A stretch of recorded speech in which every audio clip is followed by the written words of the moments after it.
Good evening, and welcome to the inaugural presentation of Digital Disruption Speaker Series. We are delighted that you're here with us tonight. My name is Maryam Alavi. I'm the Dean of Scheller College of Business at Georgia Tech. And just to give you a framework for our discussions tonight, it used to be said that change is the only constant. But being in the field, in terms of research and education, being in the field of digital strategies, I'm beginning to think that even change is changing now. And the primary evidence of that is really the scope, the scale, and the speed of digital disruptions and diffusion of digital technologies. Just to give you an example, it took the internet 4 years to reach 50 million users. 4 years to reach 50 million users, the internet. You might have heard of the digital game, Pokemon Go. It took Pokemon Go just a few hours to reach 50 million users. So, to help you develop some insights and navigate digital disruptions and innovations, Scheller College of Business and Accenture partnered and teamed up together to introduce this speaker series on this important topic.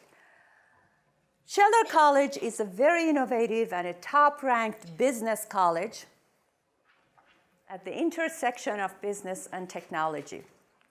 Accenture is a world leader in working with organizations of all sizes across different industries to help them leverage technology, to help them grow and compete in the digital era. I cannot think of any two other organizations that are better equipped to come together for launching this wonderful speaker series. This is an important topic, and it's a very timely topic. To give you an example, the panelists tonight, among ourselves, we have about 100 years of experience and expertise in the digital arena. So we have been in this area for a long time. So what is digital disruption? We are really talking about exploring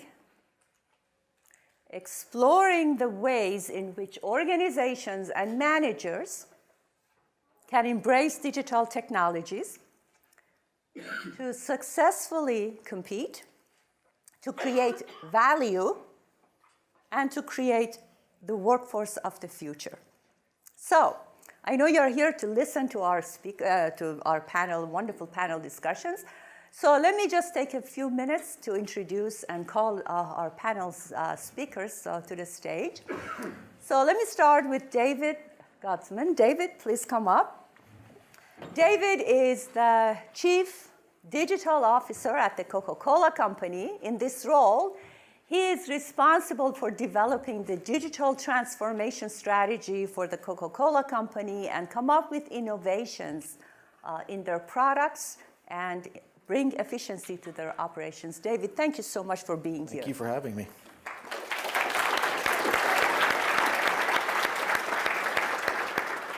The next panelist is our very own Sabi Mitra. Sabi, please come up.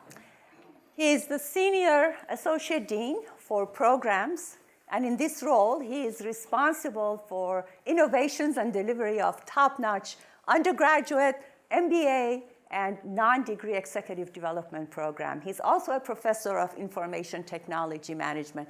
Thank you for being here. Thank you. Last but not least is Michael Sutcliffe. Michael, please come up. Mike is the Group CEO of Accenture Digital.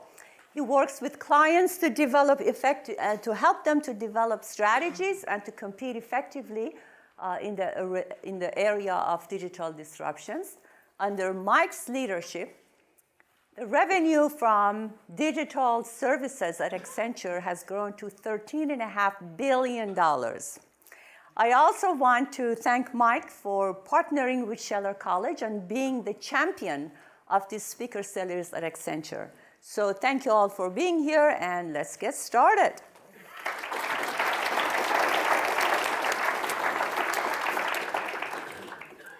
I will start by asking a number of questions. I sometimes ask the same question from everybody. Sometimes I ask different questions from different people based on their background and the context that they are familiar with. And we are going to stop and allow 15 to 20 minutes for questions from the audience. So my first question goes to Mike and Sabi.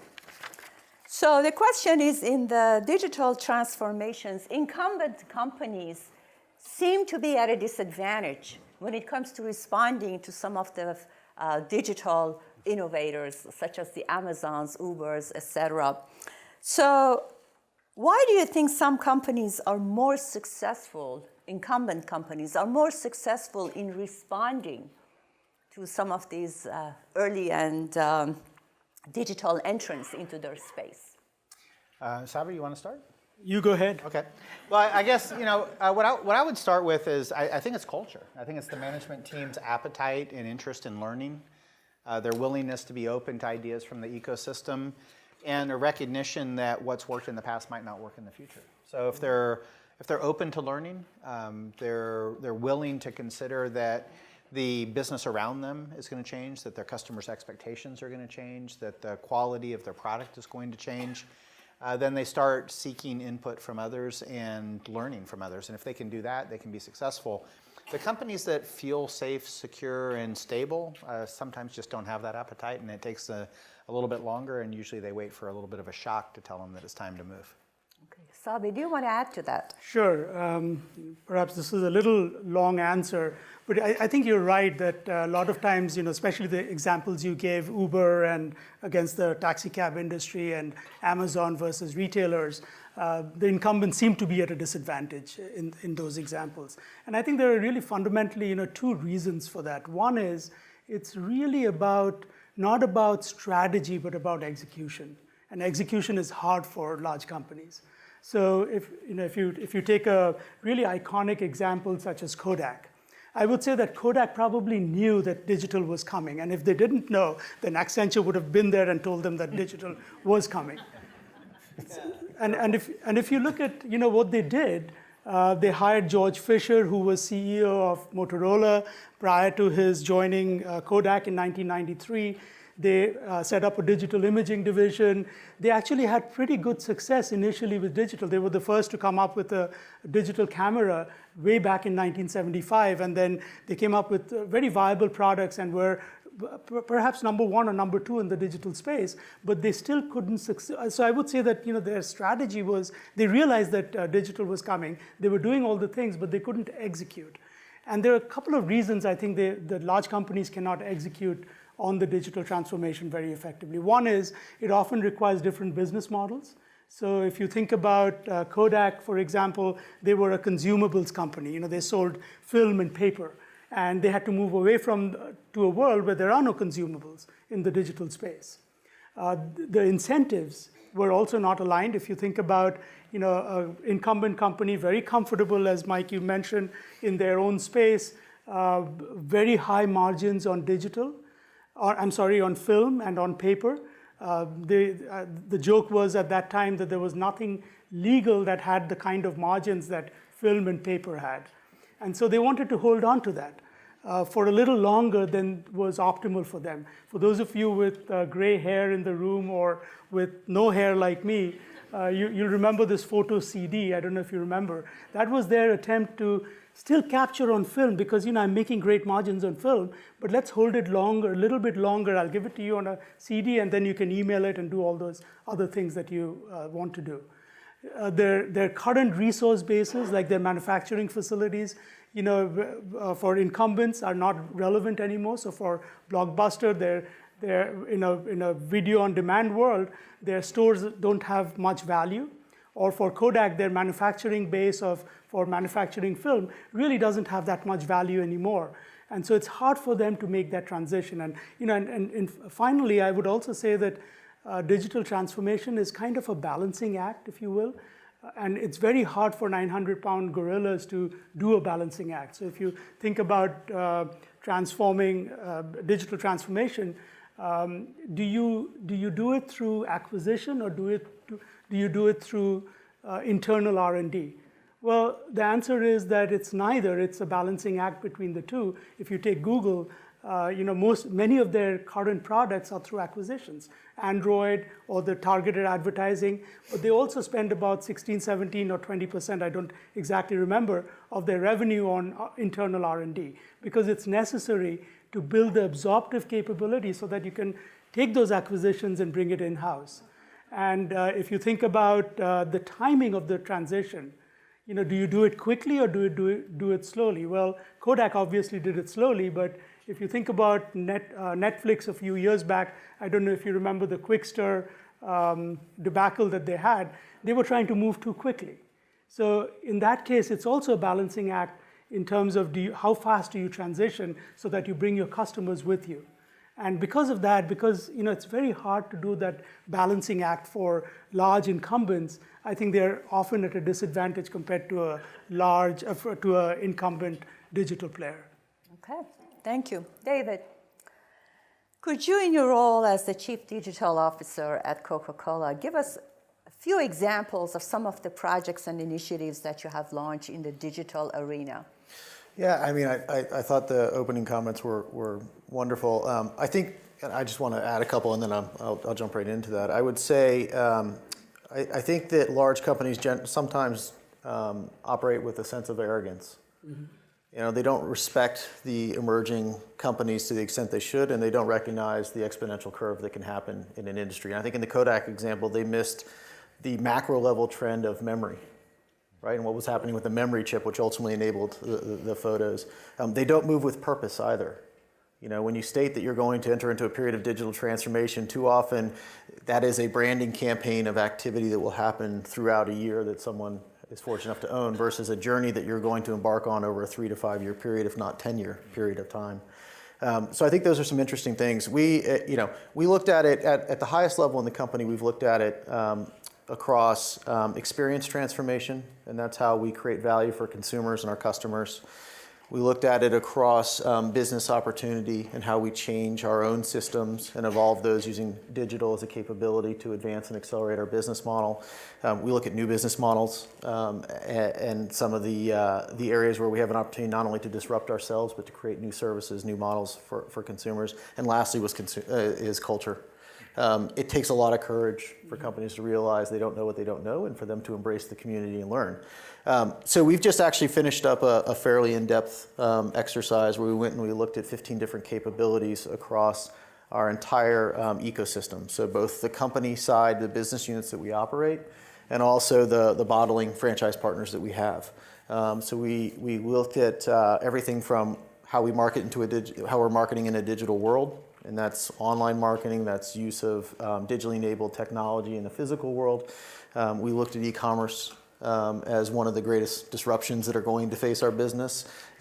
Most of you know that have enjoyed any consumer packaged good, for that matter, product, know that the world is changing very quickly, and we won't be going to the same shelf in the grocery store for the remainder. So e-commerce is a big opportunity. We've been spending a lot of time in supply chain, understanding barriers to entry, understanding what's happening in the bioharvesting field and what that means to raw material procurement to create beverages, and how digital is actually influencing that to change the business model. And so it's a broad set of areas that we're focused on, but we're very deliberate about it. And to your point, Savi, which I thought was excellent, this is not something you achieve in a year. You set horizons. One horizon may be 12 months out, the next one may be 24 months out, and so forth. And so you pick the projects that can yield, obviously, the fastest return, but you can't lose sight of the long-term picture. I mean, you have to have a perspective on where you're trying to go as a company and what that 5-year view may look like. And as consumers of beverages or any other product, we live in a world where there's more value than what's inside the bottle. That's what we expect from the brands that we interact with. And so that's a major transformational thought for us to think beyond the beverage itself and to create content and other forms of value for consumers and customers. So David, you worked at a big bank before coming I did. Here. Many of them. Yeah, and so you've seen financial services, you've seen consumer products and retail, and big, multinational, big brand companies. Their management processes are all set up, right? They're really good at managing marketing, at finance, at HR, procurement, supply chain, et cetera. How do they manage innovation? And how much does that impact their ability to go through the change curve that digital throws at them? Yeah, I think they attempted to manage innovation like they did the other processes originally, right? So things like a marketing factory where you're looking at creative concepts before they go to market and their gates and milestones and things of that nature is not really the way normal incumbents, or actually it's the way normal incumbents operate. It's not the way that disruptive companies are operating. I think what you've seen, especially in financial services, which is going through an amazing fintech revolution, and I also went through it in the travel industry, is they're starting to try to push it out to the edge a little bit more. Find partners, right, where you can develop lab environments and other ways to kind of scale and accelerate learning without being encumbered by the legacy systems and other things that typically bring people down. And then you have to bring a system to allow it to come back, right? So there's something about setting free, allowing for divergence to happen in mass experimentation, and then figuring out a way to cultivate that and bring it back into the system with purpose. I think going back to your original question of why do some companies struggle or not, I think that last point about having an innovation architecture or process that's built into the business model that is different than the business model in creating predictable results is really a new skill that most companies are just learning today. It really has to do with managing risk, learning how to manage risk. And the other thing about innovation nowadays is that it's not a punctuated one-time thing you do and then you say, oh, I have a new product, so I'm good for the next 5-10 years. It's a continuous process of enhancement and change and transformation. So I think that's another reason perhaps some of the established firms have a hard time dealing with it. It's like going off balance and learning to remain off balance for indefinitely. So those are a lot of complex issues. One really important point is coming back to your financial services example. If Google serves me a wrong ad, big deal, no problem. But if JP Morgan Chase or Bank of America, they don't process my transaction correctly, that is a big deal because they're moving trillions of dollars. So you got to be agile, but you also have to have the processes in place in many of these incumbent organizations to do it reliably and efficiently. Yeah. And that's one difference that you have to keep in mind. Good point. Risk management. David, my question, what have you done at Coca-Cola that you can share with us in terms of transformations and innovations, digital innovations? Well, we've done a number of things, right? We've started to reimagine our marketing model. So we had a historical model where we would create big television commercials that we probably are all very familiar with, and then we would take that asset and try to morph it into other forms. We've flipped that model on its head. We now develop television for the internet first, and then we bring it back to broadcast television. So we use the mobile device as a great mechanism to do that, something we did in the last year. That enables and challenges us, frankly, to get to the core concept in a 6-second opportunity versus a 30-second or what may have been 60-second thing. So I think that's been fairly interesting. We've started to use machine learning on how we approach our audiences. So we know we have seven audiences, 15 drinking moments a day. There are 74 emotional and functional reasons why you select a beverage, and then you ultimately pick a beverage. And we have that level of data around consumers because we have people consuming. You didn't know any of that, right? We have people consuming. Personalization on steroids. Yeah, it is. And then you have volume, right? We have 2 billion drinks consumed a day. And so you start to apply that model. And it was a great example of what we historically would have done is individuals would look at that data set, write a creative brief, and then ultimately hand that off to an agency or to someone internally to do it. A machine can do it in a matter of milliseconds with complete objectivity, not subjectivity, right? So there's no interpretation of the data. The data is what the data is. And so that has radically changed the way we think about our marketing model and how we go to market, and there'll be future iterations of that. And then we've really started to embrace the changes in the physical environment that are coming because of digital. So you're noticing more and more when you walk into a store, any store, or to a gas station, or you're being presented more with digital signage than you are physical signage. Posters are starting to be replaced by screens that have the same image. We spent a lot of time looking at how we can leverage that at a personalized level for consumers as they come through those retail environments. There's a lot of interesting and exciting and kind of creepy voodoo targeting type stuff going on. It's all with good purpose and desire to obviously help the consumer in their journey to find what they're looking for. So. Okay. So my next question has to do with the IT infrastructure of the corporations. Of course, IT infrastructure plays a key role in digital transformation, and it used to be that many years ago, I remember in the early days when I was doing my research on digital strategy, I would go to functional area executives and I would say, this is important, it can impact your business model, and their eyes would gloss over and say, go talk to my CIO, that's not what I do, that's the back office stuff. But now things have changed tremendously. The back office technology is moving forefront. So my question, and this is really directed initially to Sabi and then to David, is how could corporations position their IT infrastructure to really enhance and support the digital transformation?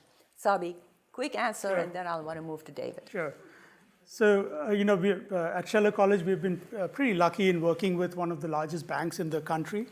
And as they go through a transformation in their IT infrastructure.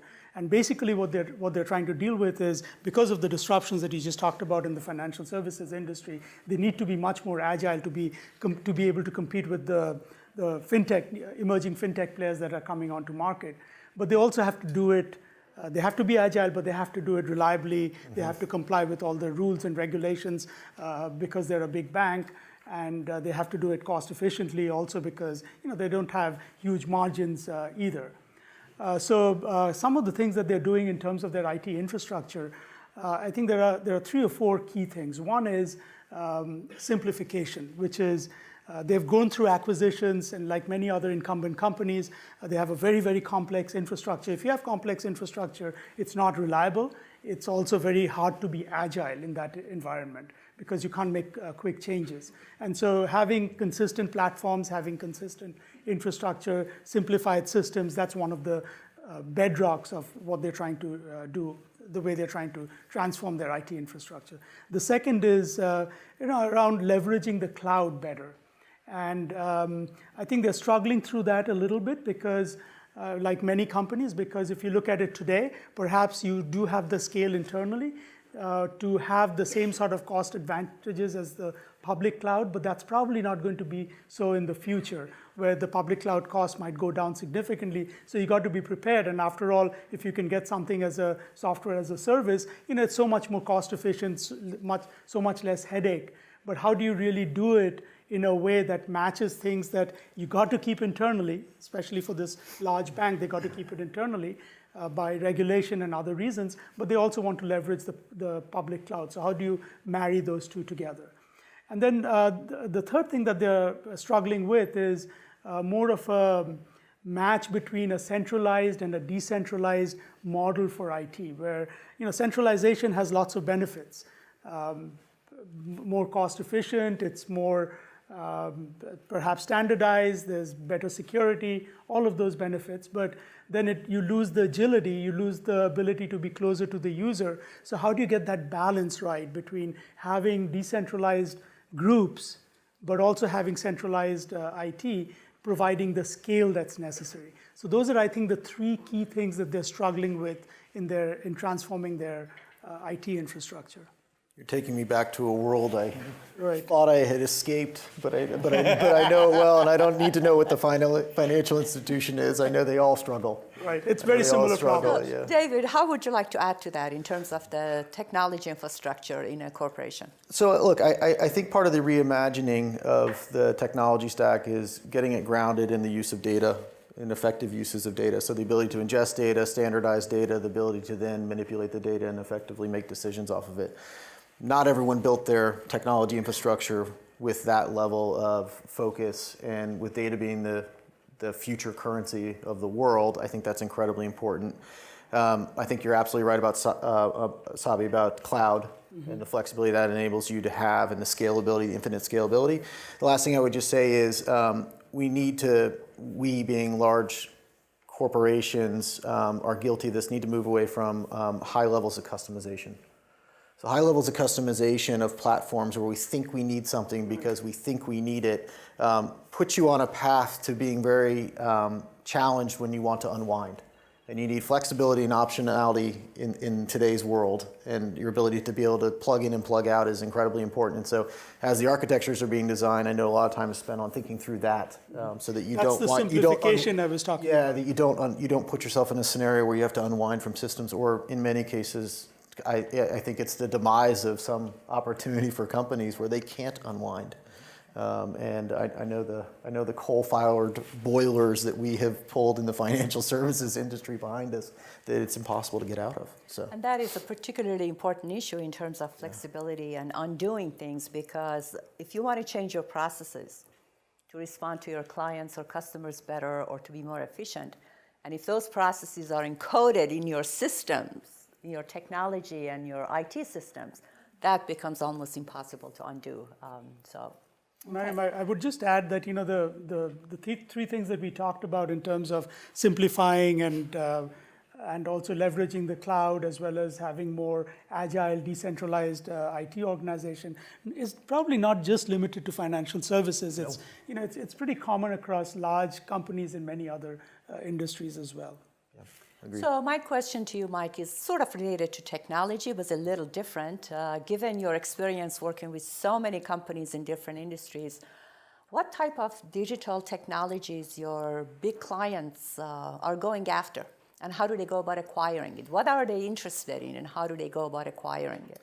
Well, I mean, when the first wave of digital hit and people were trying to define what digital was really about, they were thinking about engaging the customer. You talked about marketing, moving from mass marketing to personalized marketing, using the ubiquity of the screens, the devices to connect with people and listen to them and understand their preferences, and then try and provide a more personalized response to those preferences. That was pretty much wave one of digital.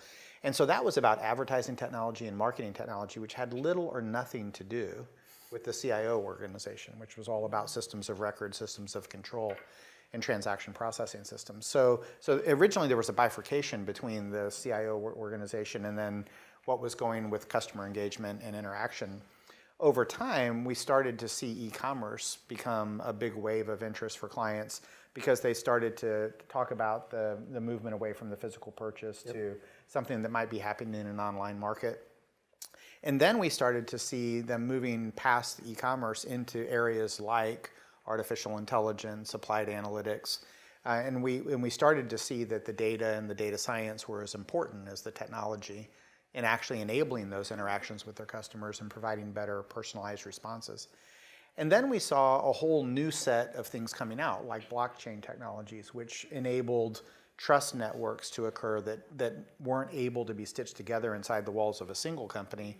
Now we could start to see members of an ecosystem collaborate together to take fragments of data and establish a different way to interact with those customers and to serve them.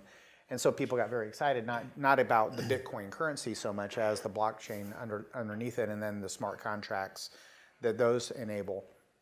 And now we're starting to see an interest in the concept of extending your experience. So, augmented reality, virtual reality, mixed reality. What's going to happen as we start to expand your human capacity to absorb information and to put yourself into different cognitive situations. And so, the nice thing about digital is it's not one technology, it's a wave of them that come wave after wave. And the question is, are you understanding what each new wave enables, and are you thinking about how to apply it to the business model, the customers, the products and services?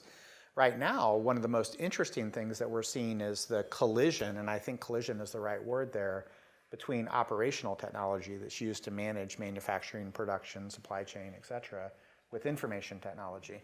And that collision is a very interesting one, because it takes a bunch of really old technology, 20, 30-year-old SCADA systems, right, and tries to bring them in, into the real world, which is really creating a massive security issue for a lot of clients, because those things are not designed to be secure in the way that we want to use them today.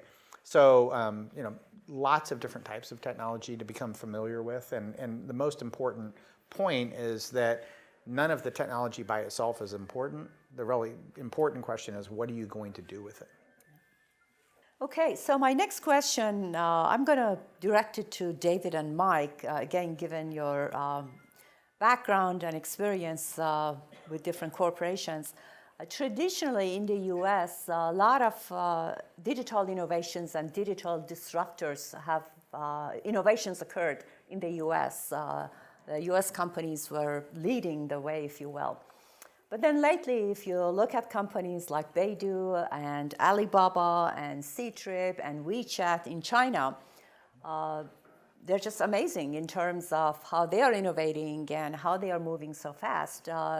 Do you think US is losing its competitive edge when it comes to digital innovations? What's your opinion on about that? Or what do we need to do to keep it? I don't. No. I actually don't. Although I have an enormous amount of respect for many of the companies that are starting to emerge out of Asia and India, for that matter.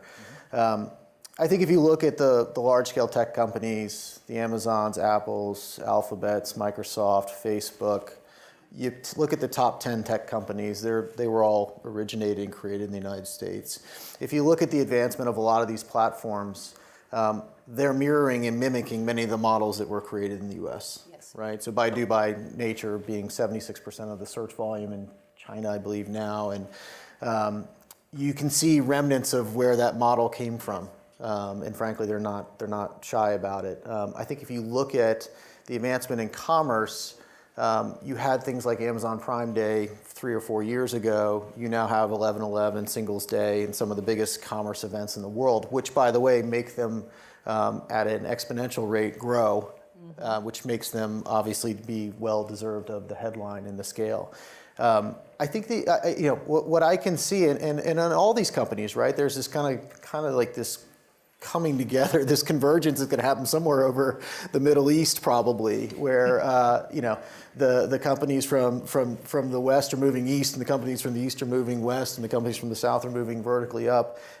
It's going to be really interesting to see who can maintain the consistency of the brand and the experience and the consumer value proposition on a global basis, versus being able to do it really well in a localized fashion where they're taking advantage of some of those trends.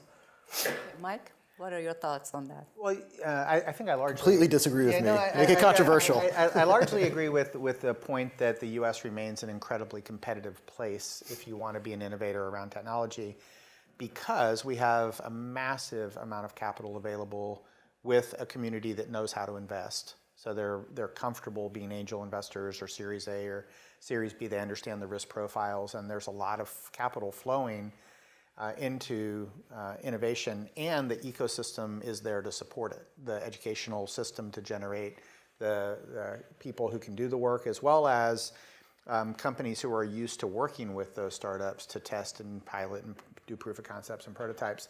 So if you had to choose a place to try something, this is a great place to try it in the US. Now, having said that, not all the best ideas came from the US, right? A lot of the companies in Silicon Valley originated in Israel or London or Frankfurt or somewhere else, and the problem was the regulatory environment there stopped them, right? It didn't give them the freedom because data privacy or regulatory or capital restrictions or whatever said, if you want to do this, you're going to have to go try it somewhere in North America. Now, North America's got this massive market, behind China. It's probably the most attractive market to try and do this in.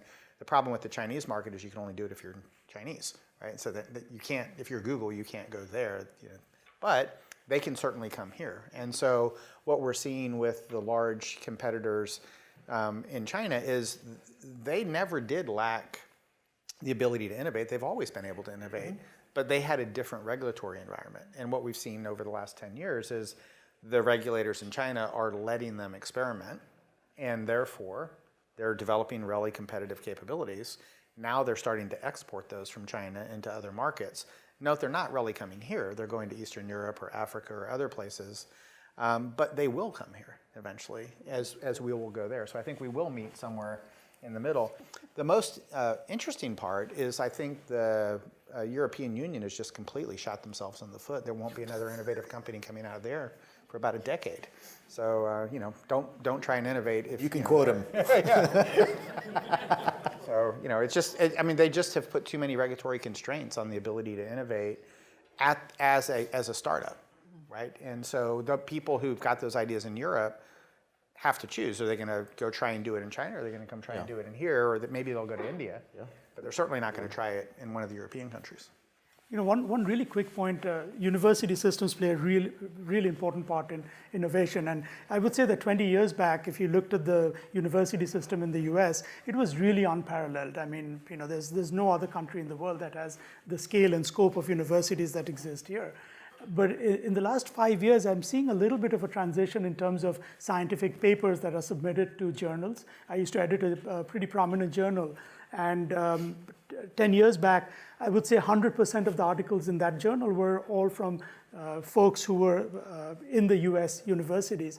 Now, I see much more, or many more, it's still dominated by US universities, but much more from Europe being one, but also China, India, Singapore, Hong Kong, et cetera, as well.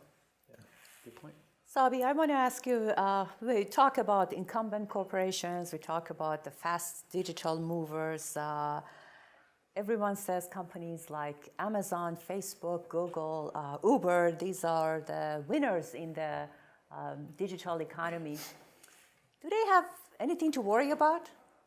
Or they are just so far ahead and they can just, what do they have to worry about? If anything. That's an interesting question. We just came back from our Silicon Valley trip, as you know, with MBA students. I think a couple of things. One is a lot of the tech companies rely on this notion of network effects, which is they pay a lot of emphasis on usage, traffic, on eyeballs, rather than on revenue, profit, the traditional metrics, with the idea that as you grow larger, you get sort of to scale and no one else can compete. And that's actually, if you look at Facebook and Google, that's probably true. But I think there is a danger in that thinking, because if you rely on on those kind of metrics, on network effect metrics, without switching costs, those are meaningless. In other words, when you try to monetize, if consumers can really quickly switch to another platform. So Uber spending a lot of money to get drivers and riders to be on their platform.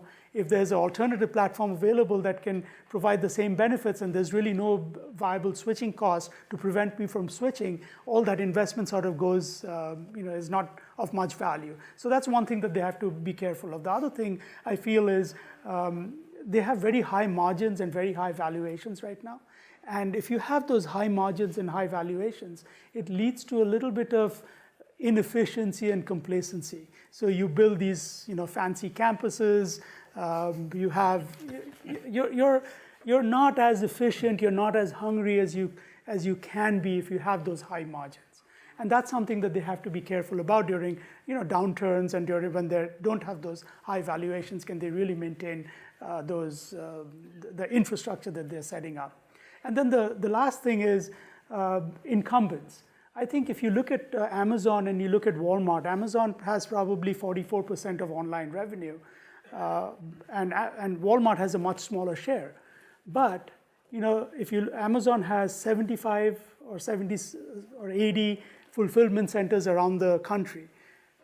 Look at Walmart; they have maybe 4,500 stores. So they have so many more locations to be closer to the customer. If they can get their act together on the digital space, they have about $480 billion in revenue compared to Amazon, which has $130 billion. So they have bigger scale, better supplier relationships, more economies of scale. If they can get their act together, they can be a very viable competitor against the digital players. Now, of course, they haven't been able to do that. Walmart is still, in terms of digital revenue, is pretty small. But I think there's a risk there as well. Can I add another risk? One of the things that you'll learn in the program here, I still remember this discussion we had in class years ago about what stakeholders matter. And right now there's a massive discussion going on about whether or not society is going to continue to give them the license to operate the way they've been operating to date, right? And trust is a major, major factor. And if you lose the trust of the people or the government and they revoke your license to operate or significantly change it, that can damage your business model whether you want it to or not, right? And so Uber in London right now is in a bit of a pinch, right? Because they're about to lose their license, and that's because the regulators just don't trust the fact that they caught them using some software they shouldn't have been using to try and avoid the regulation. And the regulators have said, okay, fine, if you don't want to play by the rules, we'll just pull your license to play at all. Yeah. Yep, I think it's a very valid point. There was an article yesterday or today in the Wall Street Journal which was basically discussing whether it's time to break up the Facebooks and Googles of the world, because Google has 89% share of search and Facebook has some 95% share of, 95% of the people use some sort of Google app, WhatsApp or Facebook, etc.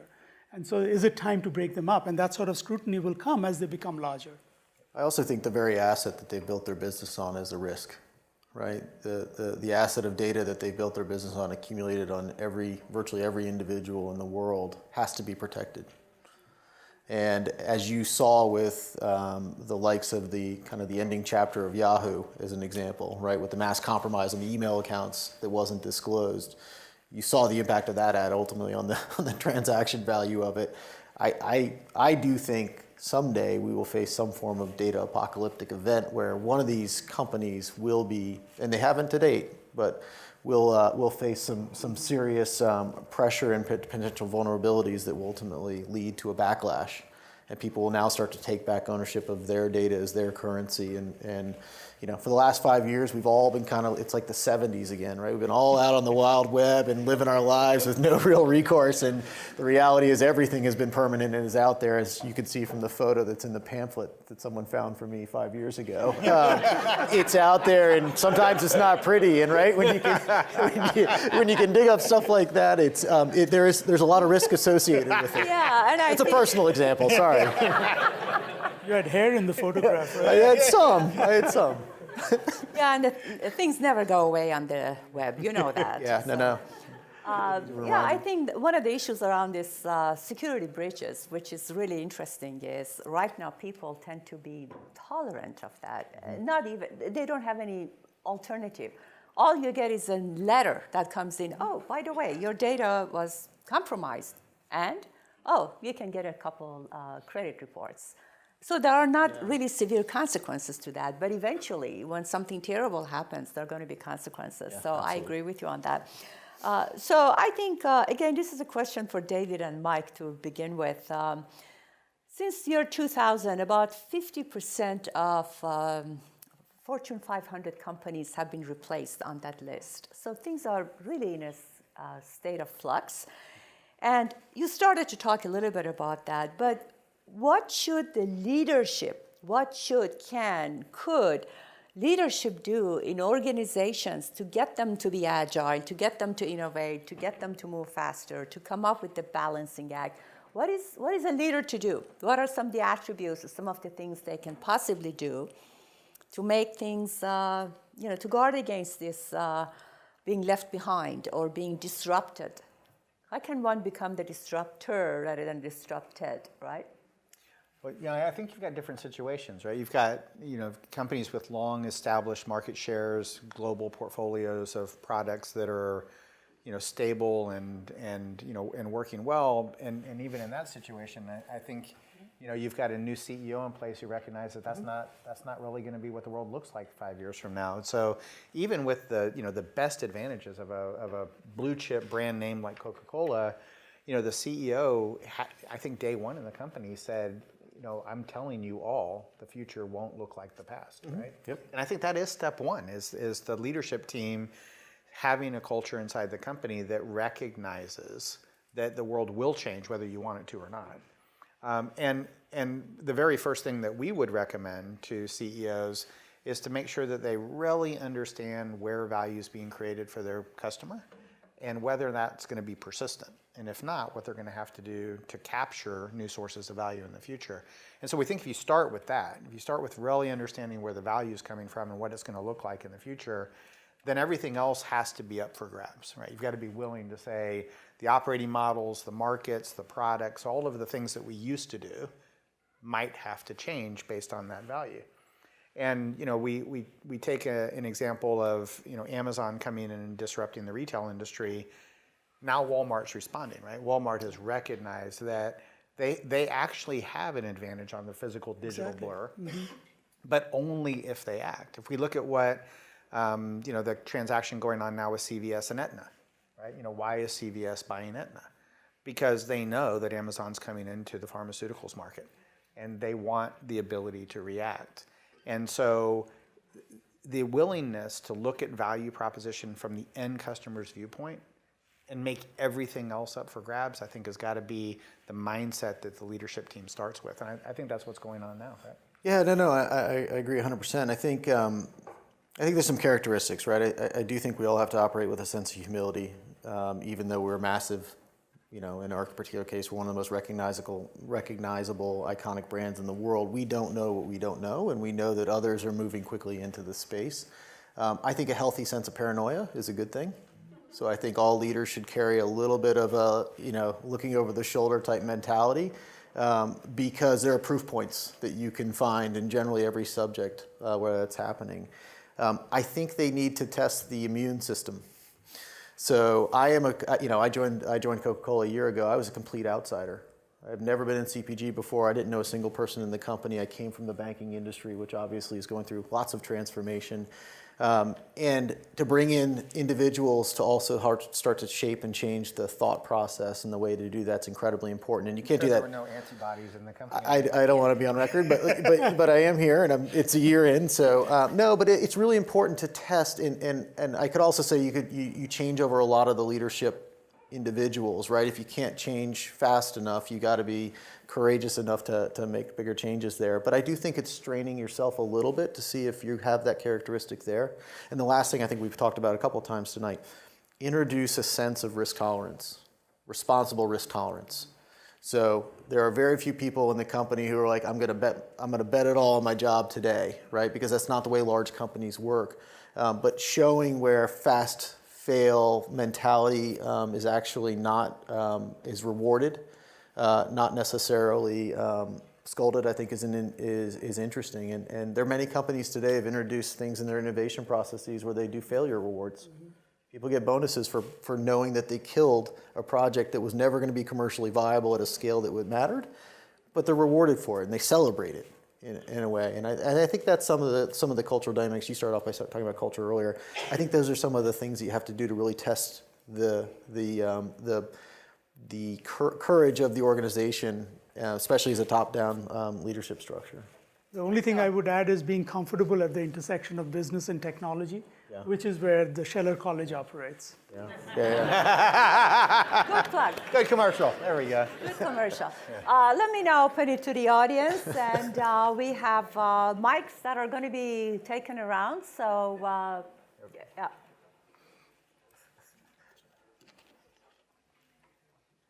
Hi, Sabi.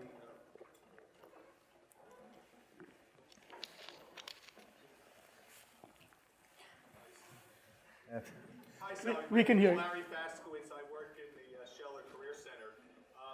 Going back to the Kodak example, you did a very good job articulating some of the legacy issues they were facing, and given their attempts at going into digital. Based on what we know today, what would be the best practice digital transformation strategies that Kodak should have adopted that they failed to adopt? And I know it's a multi-million-dollar question, but I would just a brief overview. I'll be very quick in the answer. Hindsight is always 20/20, right? I mean, we can always say what they could have done. So if you look really quickly, they had a lot of acquisitions. They were in multiple different businesses, and they actually shed those businesses at one point because they wanted to focus on their core film business. Now, on hindsight, if they had kept those businesses, maybe those businesses would have had much more value than their core film business. So that was one. Of course, I think they were too slow in the transition. They could have been much more faster in the transition, and with good reason they were slow because they had a very profitable film business, which they didn't want the business to go away fast, so they wanted to slow that down. And in hindsight, that was probably not a good thing to do. Okay, next. Hi, my name is cant. So I used to work at Accenture. Now I run a fintech. So my question is, so to kind of transform companies, you need a lot of capability, not only in the perspective, but in the talent. And a lot of the new talent that's required takes an extremely long time. Data analytics, machine learning. How do you develop that in a company that has a lot of legacy employees? Do you replace them? Do you, spend a lot of money on training them? What's the strategy here? Yeah, I would just say and I'm gonna give you a plug as well in this sense, right? To your comment on universities earlier, I think you look at universities as a feeder system. A lot of the studies obviously focus on those areas, and you have to be willing to take somebody who actually, frankly, hasn't been tainted by the kind of the large business environment, right? And relish that opportunity to have some different thinking. You definitely can upskill, but you either have the capability or you don't, right? It's hard to change kind of the cognitive processing of an individual who just isn't going to be great at data science or analytics at some point. And then I think you have to look for partners, right? You have no choice but to look for partners and where you can augment those. It's interesting. We spend a lot of time talking about artificial intelligence, machine learning. You can also look to governments. We spend a lot of time with the government in Singapore. They will attempt to build, based off of the way that they're investing there, they'll attempt to build probably the largest concentration of artificial intelligence or data scientists to fuel that industry. So there's opportunities to look at that, but I think it's a combination, right? You can't try to move everybody in the direction that you already have, unfortunately, in the organization, because they either not have the ability or it takes too long. You have to find ways to inject and augment. If I may add to that, developing the workforce of future, it's a critical issue for all corporations. Yeah. Unfortunately, there's no way that universities can graduate as many students as is needed for economy and many organizations in the US. So it's really important that the organizations come up with a strategy for human resource development to really address some of these issues. Mm-hmm. One of the companies that has done a good job at that is AT&T. AT&T embarked on this human resource development a number of years ago, and they did it in multiple ways. It's not a single way of doing that. Of course, they want to recruit great graduates from great institutes like Georgia Tech. But in addition to that, they started partnering with universities, including Georgia Tech, to develop online kind of programs for them, curriculum and program for them, that they make it available in the organization, but it's just not enough to say, here's the online thing in your spare time, go ahead and reskill and develop data science capabilities or artificial intelligence. They really sit down and create opportunities for their employees. It's a program. What kind of jobs you want to get into the future? This is the progression you can have. And they provide incentive for their workforce to upskill themselves. And they give them promotion, they give them opportunities. So it truly has to be a very significant aspect of strategy of a lot of big corporations. Unfortunately, many of them are not paying a whole lot of attention to that, unfortunately. It's not going to happen overnight. People need time to develop the new skills, and you cannot fire your entire workforce and hire all these bright students that are going to be graduating and have the right set of skills. Besides, their set of skills gets outdated in a matter of a couple of years anyway. So that's a fundamental issue that corporations have to rethink. And I think a couple of things that you'll remember from your Accenture days then is, we have something called learning boards, right? Where we let our employees who feel like they're experts at something create their own videos, like a YouTube video, and post it, and then people consume it, and they upvote it and downvote it and say, this one's really good, and this one's not that great. And there are thousands of them. So if you want to learn a particular technology or you want to learn about a particular topic in an industry, there's probably a learning board out there that somebody who thinks that they're an expert already has made on their behalf for you, right? And you can take it. If you think about what the Khan Academy has done for, for education, it's provided a model. And right now, if you had to name, what's the place where the most people go to learn things, right? YouTube, right? How many YouTube videos are out there on really interesting topics that people can learn from. So I think this concept of bite-sized learning, of pieces of learning, can work for lots of different things. Now, something like learning to be a data scientist probably creates a more structured set of interactions. But as you said, governments and incubators are doing really interesting work there. The other thing that we see in terms of identifying talent is hackathons. We run hackathons with the express intent of figuring out who we're going to hire. Because they come and they do an awesome job at the hackathon. You're like, you probably have the skills we're looking for. I also think that existing employees bring a lot to the table. If you look at data analytics, the real gap is not in the production of analytics, but in the consumption of analytics. That is, using analytics to make actual business decisions. And for that, you need that understanding of the business, which is what a fresh graduate, however well we train them, will really not have when they enter the workforce. Okay. Thank you. Hi, my name is Sarah Cross. I work for UHY Advisors on their management and technology consulting team. My question revolves around how would you reconcile two different trains of thought as far as software selections for different companies who are wanting to move forward? You talked about not getting into a situation where you're too customized and backing yourself into not being able to get out of a certain software, getting behind on a trend. Maybe you have high switching costs for your own company. My team, on the other hand, is seeing a lot of this situation where our clients are wanting to select new software to move forward and create more efficiency for their business. And there's this situation where instead of software companies saying, this is what you get from us, they're more now saying, what would you like to see? And you're seeing that kind of trend in customization. And the clients, quite frankly, like that because it's protecting their value proposition by supporting their unique workflows. How would you reconcile those two thoughts? Yeah, my observation was, so it wasn't, it was probably too general of a statement, right? I think there are certain platforms, certain software capabilities that you do have to leverage at the core, and I think that's incredibly important. And we get asked that question a lot, frankly, from a lot of the vendors that we work with. What would you like to see in the capability? But that's not unique to us, right? I think what's brilliant about how the software model is evolving is people are taking the opportunity to ask all of their clients, what are the features, functions, elements of a potential solution that would help make it better? But then that's being applied to everyone as a common benefit, right? What I was referring to is you take a piece of software, I won't name one because I'll probably get in trouble, but you take a piece of software and you go really deep on, this has to be the ultimate Coca-Cola version of that software instance. That's where I think you can't get out of it. But we do spend a lot of time, and I think you're right in acknowledging that. We spend a lot of time with software providers and vendors talking about how does the platform, how should it evolve? Where are we thinking of going with our models that they may be able to build feature and functionality out of it? So it's almost like we're kind of helping to shape the product over time. And I think that's more where the world's leaning. That was my point about customization. I think that's more of influenced software development versus proprietary customization models. I don't know if you guys...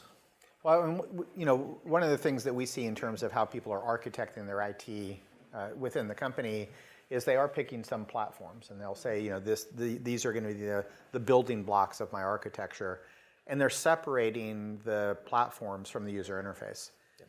And then the user interface becomes what you customize, right? And so that approach seems to be one that gives a lot of flexibility while not getting into the quicksand of going into deep changes to the underlying transaction processing capabilities or control systems in the platforms that you've chosen for the architecture. So there's a balance there. There always will be. The big question, which is usually not answered well within the company, is what really matters, right? Which ones do you really need to customize, and which ones just make you feel good? And focusing on the ones that really matter really requires some discipline that most companies find hard to execute. One other question? Got one right in the middle. Right in the middle. So I'm actually an Accenture alum as well, and I now work at Aetna, so it's funny to hear you say that.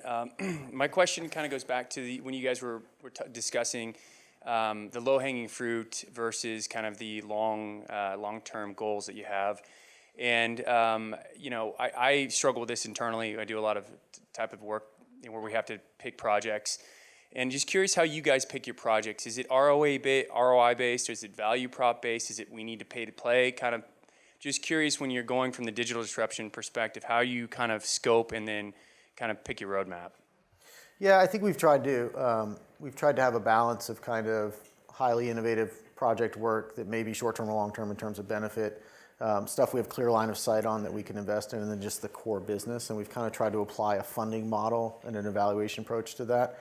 ROI applied to everything is very difficult to enable and foster innovation, right? Because you don't know what you don't know. When you're in a business where you're removed 2 and 3 times from a consumer, it's also challenging to get to a moment where you can, with absolute clarity, attach ROI to that. So I think we use a balance model. We used to break it up kind of 70, 20, 10 type of thing. I think we're adjusting that slightly, but you have to have a healthy balance. You have to know where you're going to explore, where you think there's meaningful value that you're going to challenge, and then ultimately where you develop a core leadership position that you need to extract value from it. Those are usually where you can see a very clear ROI. The rest of it, you've got to apply multiple lens.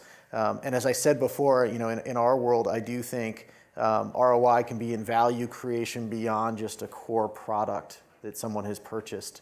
That is where we're seeing greater upside and potential loyalty, deeper penetration from household, all those types of things, versus something that we would have tied back to the purchase of a beverage directly. So, I think also that a lot of the metrics which are there to measure, especially technology, IT, are very back-end focused. So it's around cost, it's around ROI, it's around on-time delivery. It doesn't really get to the value of IT in agility, innovation, and there's a whole, that's a whole other area of coming up with the right metrics to measure technology. And they change. Metrics are different Right. from project to project. It's not the same metrics. Okay, well, this was a wonderful discussion. Thank you very much. Oh, Let's thank give you. a hand to our panel.